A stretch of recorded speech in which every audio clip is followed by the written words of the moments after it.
Ikan, ikan, ikan. Ini bagaimana kamu? Nggak bagus ini. Nanti dibuang saja. Lalu ini bagus. Ini bagus ini. Ini bisa dijual nanti. Halo, ahli laboratorium, apa yang kau buat Pastor, ini saya Fine. melakukan rekayasa genetika terhadap ikan. Hah? Sekarang kan lagi musim-musim ikan laga gitu, Pastor. Iya. Jadi kan banyaklah pesanan dari orang-orang kaya itu yang dia mau ikan yang bagus. Jadi dia kasih bibit ikan, jadi saya kembangkan di laboratorium, saya rekayasa genetika. Apanya sel telurnya kau ambil Sel telur dan sel sperma ikan itu. Saya gabungkan, Terus? saya lakukan beberapa rekayasa. Lalu nanti kan kalau sudah jadi itu nanti akan muncul saya bisa melihat mana bibit-bibit yang unggul, yang terbaik, yang bisa dijual. Oh, Jadi ya kalau sini pun ada ya. iya di sini ada. Jadi kalau yang terbaik inilah yang dijual, Pastor, yang bisa laku. Jadi artinya kau bikinlah seleksi, umpamanya 1000 lah ini hasilnya Ya, ini kan jadi hanya cuma- satu mau kau ambil. Iya. Jadi yang 999 itu kemana? Kau buang? Dibuang saja lah, untuk apa? Hah? Walaupun justru kan sebenarnya kita sudah tahu dia kurang bagus karena dia sudah jadi. Iyalah, Jadi sudah hidup dia sebenarnya Dia kan? sudah hidup. Jadi ya dibuang saja, kenapa rupanya? Wah, Karena tidak kan menghasilkan. hidup itu. Tapi tidak menghasilkan, Pastor. Oh iya, jadi Masalahnya saya butuh dia bagus supaya reputasi saya bagus. Jadi para konsumen itu, itu dokter Franz itu laboratoriumnya hebat ikan-ikan ya kan? pintar dia membuat ikan yang bagus. Gitu. Jadi artinya Ini masalah bisnisnya sebenarnya, bisnis saja nih, Pastor. dikorbankanlah. Bisnis, sains, bisnis, dan memang nggak cocok nih Pastor datang ke lab saya karena Tunggu dulu. ini sains dan bisnisnya nih, Pastor. Kan untuk saya kan makhluk hidup ya, makhluk hidup. Begitulah. Jadi sebenarnya ikan yang 999 tadi masih bisa dia hidup, cuma kurang pas bisa warnanya hidup, seperti ini gitu. tapi tidak mendukung- sesuai dengan apa? tidak sesuai dengan pesanan. Permintaan Itu. itu. Tidak sesuai dengan pesanan dan permintaan, begitu, Pastor. Jadi mati aja kau buanglah ke lantai, entah kemana itu ya. Kok dia Beberapa memang kalau misalnya begini kan bagus dia kan. Iya. Misalnya konsumennya pesan 1 kan gitu kan. Tapi saya dapat 3 yang bagus, 2 lagi saya masukkan freezer. Oh iya, nanti akan Jadi bisa nanti dipakai kalau lagi. ada lagi yang minta ya saya tinggal jual lah gitu. Wah, ngeri. It's only about business kok, Pastor. Jadi nothing. Ini masih ikan lah ya. Coba kalau umpamanya anjing seperti ini. Iya. Sebenarnya teknologi cloning juga udah banyak seperti itu sih, Pastor. Hah? Jadi misalnya kan gitu kan, kita mau seorang pastor redemptus yang baru nanti kalau sudah marujung ngulu, kita buat saja, kita ambil saja rambut atau apa, Pastor. Dari iya ada katanya entah apalah selnya itu dia ambil. Iya, dan kita bangun gennya dan udah push, kita Karena- fotokopi begitulah. Saya dengan Pastor Mauri waktu itu di Belanda kan dia katakan tahun 2009 ya. Dia katakan ada cloning. Jadi dari lembu sapi Ya. dengan babi akhirnya digabung babinya sebesar lembu. Tapi jadi halal, begitu. Nah, itu tidak tahu lah kita kan. Bagaimana besar kali. Hampir kami mau pergi ke sana waktu itu padahal tutup itu ya sialnya. Kalau tidak mau kulihat bagaimana. Tapi bentuknya betul babi. Dan tapi itu adalah sains ya, Pastor ya. ngeri juga itu. Tapi untuk bicara tentang ajaran moral dan ajaran gereja, Inilah. mari kita bicarakan di tempat lain. Oke. Mengerikan. Udahlah. Tapi aku selesaikan dulu karena mau ngejar Iya, target iya, ini. jadi Mau ngejar aku- target ini, Pastor ya. Oh, Marjamita dulu aku Marjamita. Oke. Begitulah tadi, Pastor, drama yang kita bangun tapi kan sebenarnya bukan mau menghina para ilmuwan atau apa segala macam kan. Tapi hebat itu memang kan bisa. Iya. Tapi biasa teknik itu ya. sains, perkembangan bahwa sains sudah semakin berkembang dan teknologi dalam rekayasa genetika juga harus kita akui berkembang dan itu merupakan karya manusia juga kan sebenarnya. Inilah kalau memang bisa saja ini menghina ya. Tapi itulah. merusak bisa merusak. Ya. Menghina kan, jadi Saya mau membayangkan kalau umpamanya ini kan itu kebawa tabung-tabung ini. itulah. Karena kan sebenarnya kan saya pun menjadi salah satu Pastor.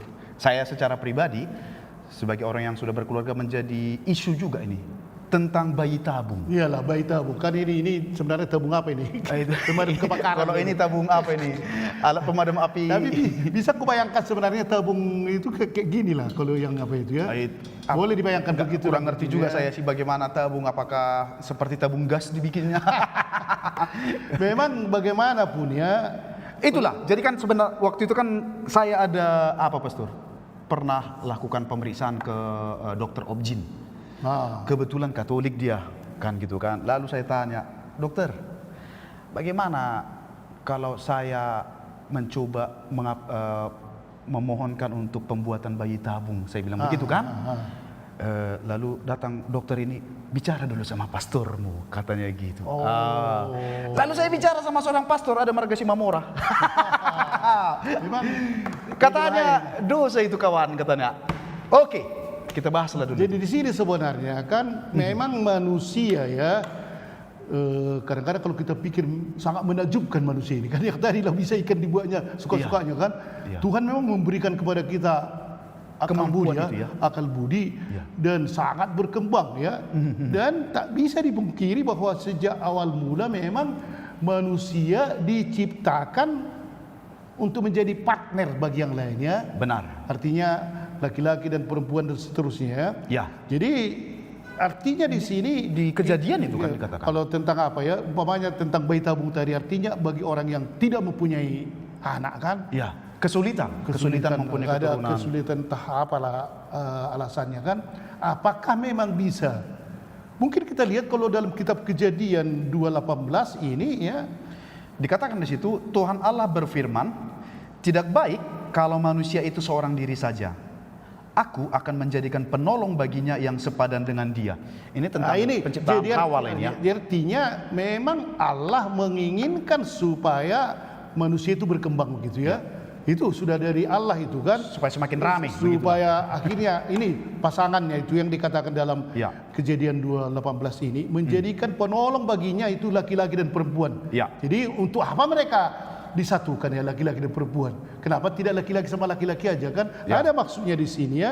Jadi di sini mau kalau kita lihat ya, hubungan ya, gagasan mau menegaskan bahwa manusia pria dan wanita memang untuk bersatu dalam hubungan yang setara, itulah dikatakan kan.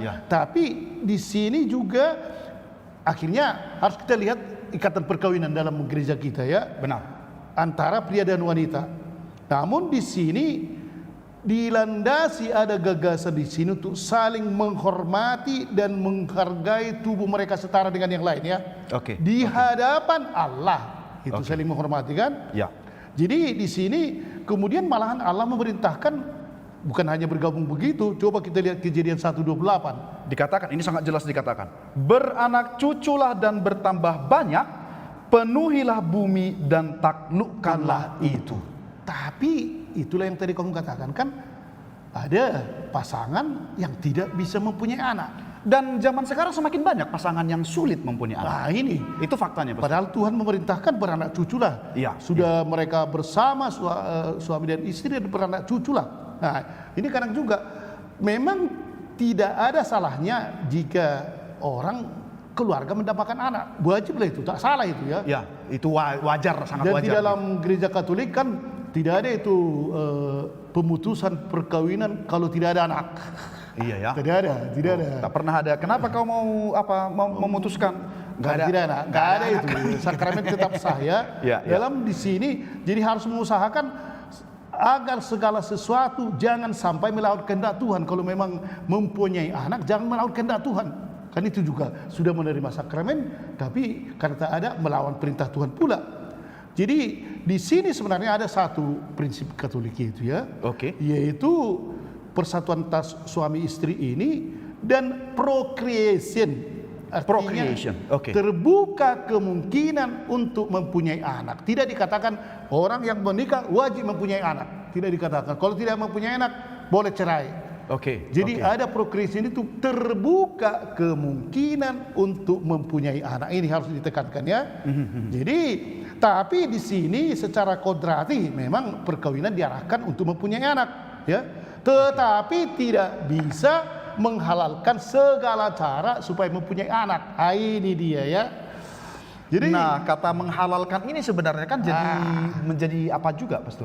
Misalnya kan kalau kayak bayi tabung gitu kan. nah ini misalnya kita bayi tabung. berbicara ke bayi tabung lah Misalnya, sekarang. kita gitu ke kan. arah ke bayi tabung karena topiknya kan tentang bayi tabung ini. Faktanya bahwa entahlah karena mungkin semakin berat pekerjaan hari-hari atau juga bahan kimia pada makanan juga semakin tinggi, entah apalah itu, faktanya mengatakan semakin sulit sekarang pasangan-pasangan untuk memiliki keturunan. Lalu, nah kan gini kan, lalu ada teknologi Iya. yang mana salah satunya mungkin bayi tabung ini, teknologi yang mana memungkinkan mereka ini mempunyai keturunan dari orang yang dari apa juga pasangannya juga, bukannya dari Ya, bukan dari orang lain, ya. pinggir-pinggir jalan sana diambilnya apa nih itu. Memang ada itu yang sepertinya baik kita lihat ya, pasangan sendiri. Ya. Dan juga tidak ditempelkan ke rahim orang lain. Ya, Ini tetap di dalam rahimnya. Jadi ini positif nampaknya kan. Iya. Tapi kita lihat dulu prinsip dari apa ini ya, dalam sebuah ikatan perkawinan Katolik menekankan kalau kamu lihat itu ada istilahnya itu ratum dan konsumatum. Apa itu? Yaitu hubungan suami istri. Ini dalam maksudnya Bersetubuhlah dalam arti seksual, hubungan seksual. Iya. Itulah ratum. Di situ perkawinan gereja Katolik. Bukan di luar itu. Oke. Jadi dalam artinya ratum et consumatum, hubungan suami istri harus seperti itu. Oke. Jadi kalau kita lihat di bayi tabung ya, sebuah persoalan yang sangat mengganggu dalam hal ini. Apakah ratum et consumatum dalam persetubuhankah ada ini? Tidak. Karena di dalam bayi tabung itu persoalannya mengganggu katanya ya. Karena bagaimana itu? Tidak ada hakikat dalam makna terdalam dari sebuah perkawinan Katolik itu ratum et consumatum diingkari dalam bayi tabung ini. Karena perjumpaan antara sel sperma dan sel telur Di tidak luar terjadi. ketika ada itu ratum et consumatum itu tidak. Ini padahal itu prinsip dasar dari gereja Katolikan. Tapi mungkin kita lihat dulu apa sebenarnya bayi tabung ya. Betul, Mungkin betul. kita Pemirsa, orang-orang yang tidak mengetahui ilmu kedokteran ini dan tak pernah belajar kimia atau apa, kita akan bicara tentang bayi tabung. Jadi katanya di sini mungkin sebagai Katanya. orang-orang yang tahu itu kan kalau mau bertemu siapakah cikal bakal manusia kan, ini sel telur yang dibuahi oleh Sel sperma. itu. Ya. Itu dikatakan rumusan kan? dasarnya lah begitu kan. Jadi disitulah kalau bertemu itu kehidupan manusia dimulai. Oke. Ketika bertemu. Jadi itu. Dan sel telur yang dibuahi ini katanya itu kalau istilahnya apa itu? Zigot ya. Zigot. Dan kemudian ketika Zigot, lalu kemudian Bertumbuhlah embrio dan kemudian berkembang menjadi fetus. Kan gitu. Itulah tahap-tahapnya kan. Sehingga menjadi anak. Jadi istilah zigot, embrio dan fetus ini sebenarnya menjabarkan tahap ya perkembangannya itu. Oke, sekarang itulah yang terjadi. Ya. Kemudian kalau bayi tabung bagaimana ya? Coba dulu. Jadi kalau kau kan sebagai ahli kimia dulu, aku moralnya saja. Pura-pura jadi ahli kimia lah dulu aku kan dari Google ini kan. Kita bawa tabung. Jadi in vitro fertilization atau IVF atau bayi tabung itu ini menjelaskan vitronya, menjelaskan proses pembuahan. Artinya proses di dalam gelas. pembuahan yang harusnya terjadi di rahim itu malah terjadi di dalam gelas. Inilah atau seperti tabung. inilah dulu bayangkan ya. Misalnya lah begitu, mungkin terlalu sederhana, terlalu Tapi kita sederhanakan begitu. adalah tabung Iya, tapi begitulah. tabung ini kita biar dia dulu kan di sinilah dibuat. gitu ya.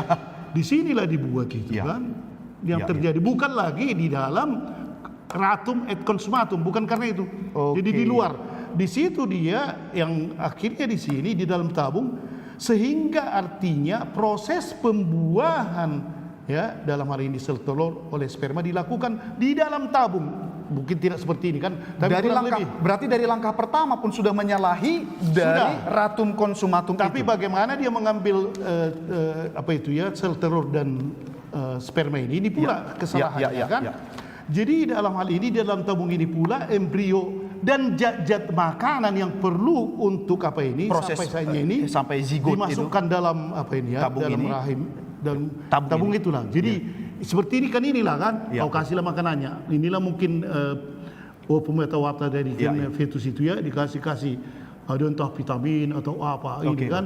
Pokoknya seperti ikan lah kita bayangkan kan. Ya. Sudah ada di situ kan. Dalam hal ini dari zat makanan sampai saatnya akhirnya sudah sehat, dimasukkanlah dia ke dalam rahim wanita. Udah sehat kali ini. Proses yang harusnya terjadi di apa?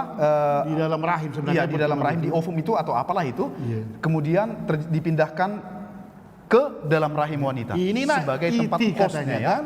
Gitu. Embryo transfer, ET. Itu. Jadi Ya. proses pemindahan ini disebut embryo transfer. Iya. Di sel telur diambil dari ibunya dengan yang tahap apa itu istilahnya. Iya. Diambil dengan di sini paling salah ya. Oke. Jadi rupanya si laki-laki itu harus mengadakan yang namanya itu masturbasi yang memang itu sangat melanggar. Untuk mengeluarkan sperma memang tidak ada cara lain. Iya. Jadi di Harus sini ya. melalui masturbasi. Jadi di sini umumnya sel-sel telur itu dibuahi dan dipilih yang paling sehat. Kan berjuta-juta itu ya. Seperti tadi ya, seperti tadi ya. Yang paling sehat kan. Dan embrio yang dimasukkan ke dalam rahim wanita itulah yang paling sehat, sudah sehat gitu. Kemudian apa?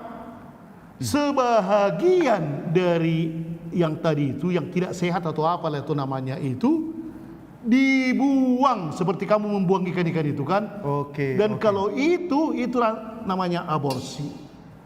Oh. Sudah termasuk aborsi itu. Artinya diseleksinya Karena gereja menilai ketika terjadi itu sudah makhluk hidup. sudah makhluk hidup itu terjadi pertemuan sperma dan ovum itu tadi menjadi fetus itu kan sudah manusia. Tapi dipilih-pilihnya dan dibuangnya lah kan begitu. Dan bukan alamiah, bukan dalam rahim lagi, itu sudah termasuk aborsi. Karena itu dilarang, gereja Katolik tidak setuju bayi tabung. Itu yang pertama kan sudah merasa karena diseleksi matikanlah yang lain. Ini aborsi menurut pandangan gereja Katolik kan. Karena apakah misalnya bisa saya jelaskan karena di sini gereja memandang manusia itu playing God atau bertindak sebagai Tuhan jadinya. Akhirnya suka-sukanya kan diatur-aturnya. Karena saya pernah dengar juga kan kalau dalam proses bayi tabung ini si dokter akan mengatakan, "Bu, ada 3 yang jadi. Ibu Bisa mau jadi, berapa? ya, Pak. Ibu mau berapa? 1." Itu. Jadi 2 lagi. Seperti dialah pencipta. Iya. Jadi seperti dia lah pencipta sehingga 2 lagi ya udah dia Dikasih sama orang. dikasih sama orang Itu atau yang di masuk. freezer itu. Ya, Bisa disimpan oke. kalau nanti dibutuh diambilnya.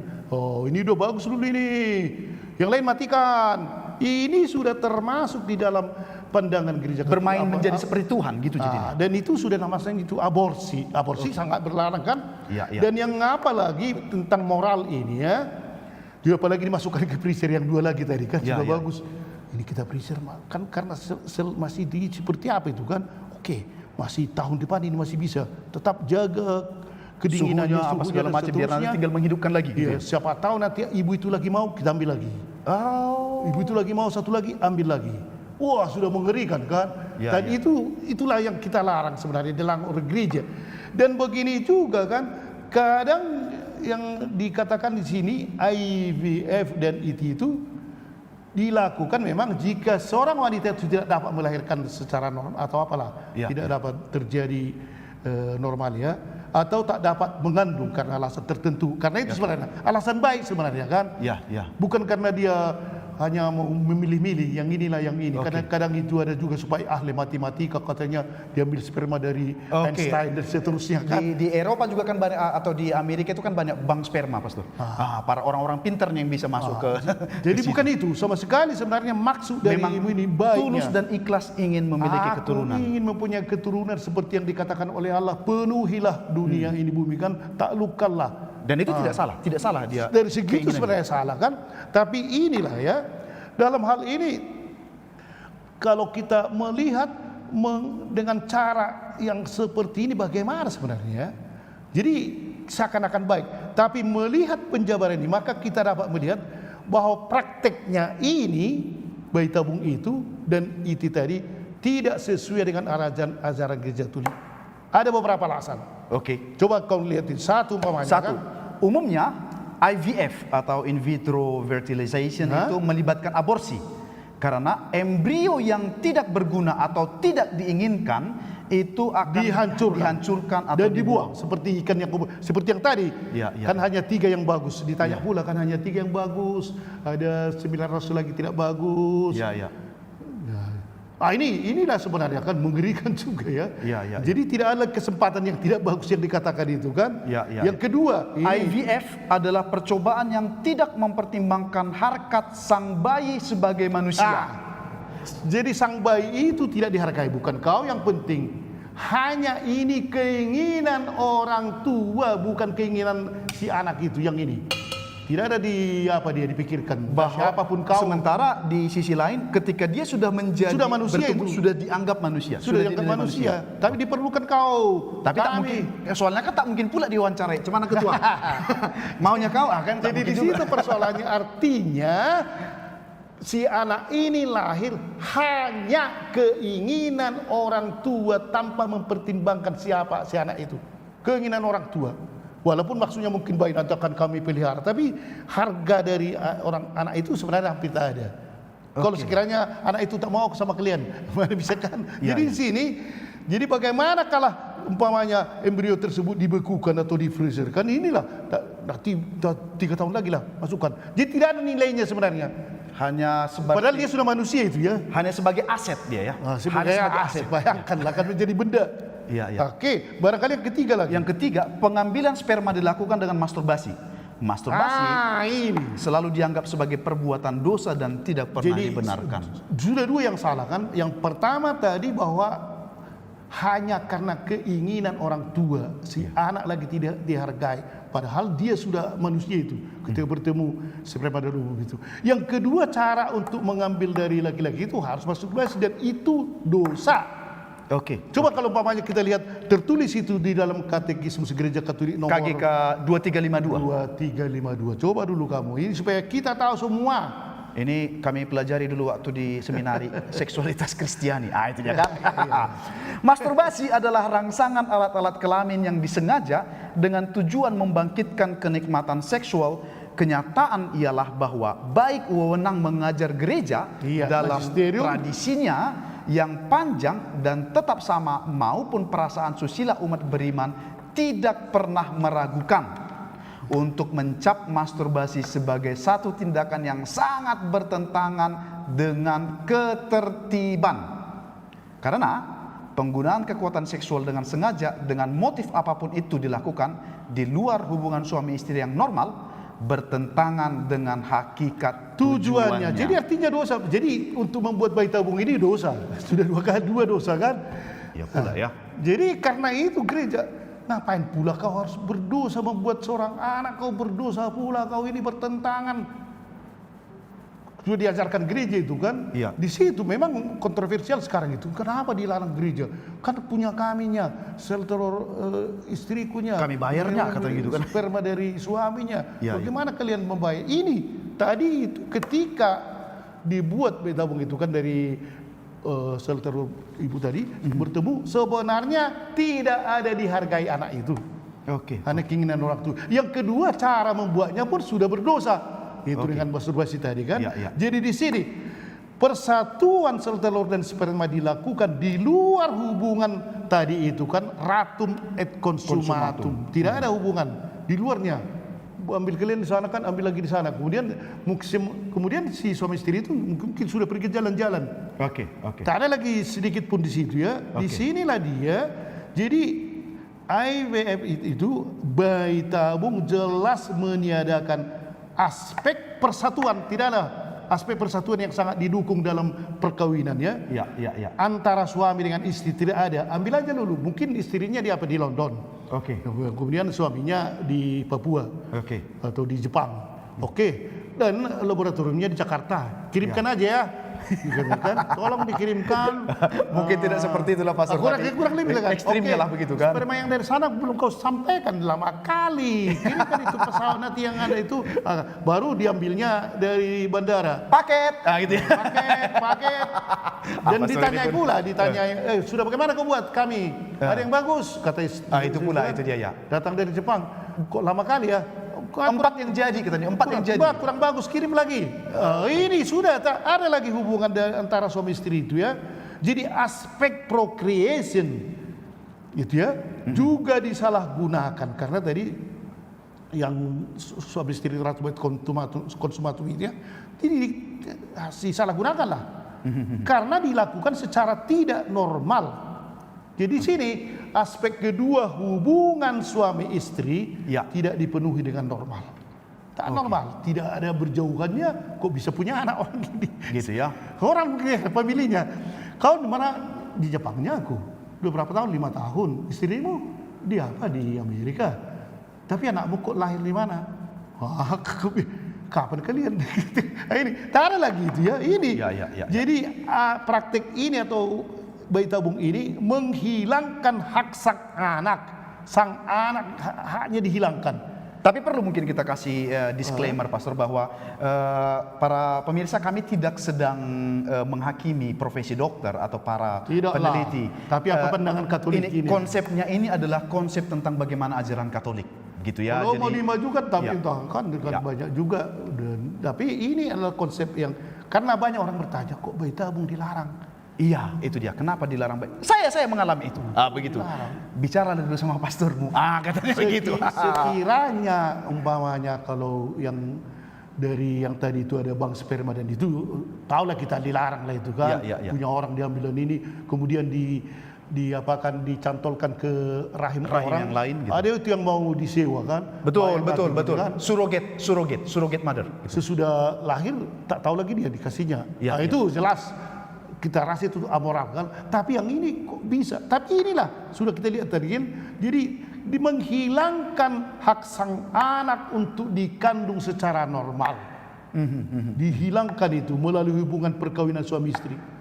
Jadi jika melibatkan ibu angkat lagi itu paling parah ya, itu lagi kan dipilih sama orang lain dibuat ya. Ya. Jadi mungkin yang paling jelas adalah ajaran Paus Yohanes yang ini mungkin harus kita lihat. Ya, Santo Paus Yohanes Paulus dalam kedua. surat ensikliknya Evangelium Vitae, Vitae yang nomor 14. Jadi coba kamu baca ini. The Gospel of Life ya, yang bermacam teknik reproduksi buatan seperti bayi tabung yang kelihatannya seolah mendukung kehidupan. Nah, mendukung kehidupan nampaknya kan, Seolah, tambah anaknya. Dan yang sering dilakukan untuk maksud demikian sesungguhnya membuka pintu ancaman terhadap kehidupan. Jadi ironis ya, seolah mendukung kehidupan. Memang tambah anak. Iya, justru Bisa. menjadi ancaman. Tapi itu menjadi ancaman. Ya. Karena apa ya? Terpisah dari kenyataan bahwa hal tersebut tidak dapat diterima secara moral. Nah, yang tadi kan ada Ya. itu masturbasi. dan Karena hal itu seterusnya. memisahkan procreation dari konteks hubungan suami istri. Teknik-teknik yang demikian mempunyai tingkat kegagalan yang cukup tinggi. Tinggi pun ya. Ya, tidak hanya dalam hal pembuahan, fertilisasi tadi itu, tetapi juga dari segi perkembangan embrio yang mempunyai tingkat resiko kematian yang tinggi, umumnya di dalam jangka waktu yang pendek. Lagi pula, jumlah embrio yang dihasilkan sering lebih banyak daripada yang dibutuhkan untuk implantasi ke dalam rahim wanita itu. Tadi kau dibuang tadi seperti kan ini kan? Iya. Dibuang. Ini pun bayi itu Seperti dia dibuang. bilang, ibu butuh berapa? 1 karena ada 3 yang jadi, katanya gitu. Itulah. Jadi ngeri kali kan. Kalau ibu mau 3 jadi kembar 3. Cobalah umpamanya yang 2 lagi itu menjadi orang nanti. Itu pula ya. Aku dulu dibuang jadi freezernya aku tinggi. Ini ya terus kan ya. Dan spare embrio atau embrio cadangan itu, embrio sisa itu, Ya, itulah. lalu dihancurkan atau digunakan untuk penelitian. Dibuat lagi untuk penelitian. Kita teliti dulu, bisa ini mungkin. Kita buat dulu makanan-makanan yang lain. Kita teliti. Malah padahal manusia itu ya. Yang dengan dalih ilmu pengetahuan atau kemajuan ilmu kedokteran. Pada dasarnya merendahkan kehidupan manusia pada tingkat Hanya biologis. materi biologis saja, aset Biologis saja, hanya aset ya. Supaya Semata. seperti kamu tadi kan, karena orang kaya meminta ikan yang Ya, it's only about business gitu ya. siapa tahu bisa kau buat ikan yang berbicara. Ya. Ya. Wah, mahal ini, mahal. Gitu ya. Nah, ini jadi merendahkan sebenarnya ini kan. Jadi semua akhirnya merendahkan kehidupan manusia pada tingkat materi biologis saja dan itu menghina manusia ya. Dan hanya dibuat kalau tak bagus buang. Kalau tak bagus buang. Coba umpamanya dibayangkan aku yang dibuang itu kan itu kan manusia gitu ya. Tapi sekarang begini Pak. Sekarang begini kan. Saya minta maaf kalau saya menemukan inkonsistensi sebenarnya di sini. Apa yang konsisten kau Jadi kan sebenarnya begini, kayak kalau dikatakan secara liturgi misalnya bahwa perintah gereja ada inkonsistensi di sini, bahwa kalau ketika dulu, saya coba bandingkanlah begitu kan, ajaran liturgi atau hukum gereja yang mengatakan setiap hari Minggu harus mengikuti perayaan Ekaristi. Iya. Lalu sebagai respon pandemi, ini dia kan, sebagai respon pandemi. Hubungannya aku bikin ini. Sebentar dulu kan, jadi kan sebagai respon pandemi maka umat diizinkan untuk misa online. Oke, itu satu, itu sebagai bandingan saya. Ini kan respon terhadap situasi. Sekarang begini, responnya situasi sekarang bahwa semakin banyak orang yang sulit menemukan keturunan, sulit mendapat keturunan. Lalu, kenapa gereja seperti tidak mengupdate atau memberikan update terhadap situasi ini, tidak memberikan respon? Tetap ajaran gereja, bagaimana itu? Segini yang tadi sudah atau diterangkan. bagaimana? Lalu bagaimana kami sebagai orang-orang umat ini yang tidak. Sudah jelas. Kalau pamannya online itu kan bisa dia tidak bisa lagi kan? Itu respon terhadap ya. situasinya kan, gitu kan? Tapi tidak ada dosa dibuatnya. Tidak dibikinnya potong dulu orang baru kau menonton online. Ini respon tentang ini dosa dibuat, berdosa mereka kan. Bayi ini sudah sebenarnya buang aja dulu, yang ini pas harus masturbasi. Kalau kau mau ke gereja, tak ada kolektemu, mencuri dulu kau. Seperti itulah tempatnya kan. Bisa ke gereja. Nah, lalu kemanalah kami pergi? Begitulah. Sudah misalnya sudah 10 tahun, sudah 12 tahun tidak mempunyai, kemanalah kami pergi jadi? Pertama apa yang harus kami kan lakukan? tadi itu procreation. Ada kemungkinan memperoleh anak, kan itu perkawinan. Tidak dikatakan yang berperkawinan itu wajib mempunyai anak. Kalau tidak, akhirnya memang banyak cara ya, banyak cara. Seperti yang dikatakan Komisi Keluarga kan, ada sepertinya kalau orang yang belum mempunyai anak sekian tahun, mereka tetap menjadi pengantin katanya kan. Bisa bebas, yang ada benarnya kan. Berarti atau pada akhirnya bisa juga ya mengadopsi ya, bisa juga jalan keluar gitu kan. Boleh. Hukum gereja membolehkan boleh, adopsi. sangat boleh, karena memang orangnya itu yang dibawa ya dari pelihara. Itu jalan keluarnya kan, walaupun mungkin harus dijaga banyak juga proses-proses yang harus terjadi kan gitu kan. Ini kalau memang sangat ingin ya diadopsilah, jangan ditukang-tukangi dengan dosa. Begitu jadinya. Oke, jadi jelas keputusan kita, maka kita melihat bayi tabung ini yang merupakan teknik reproduksi buatan yang luar biasa, bertentangan dengan ajaran gereja Katolik. Apa boleh buat? Tak boleh ya. Jadi itu tabung itu tuh apa? Jadi, ini keadaan. Kupikir tadi ini bayi tabung. Oke, terima kasih Pastor.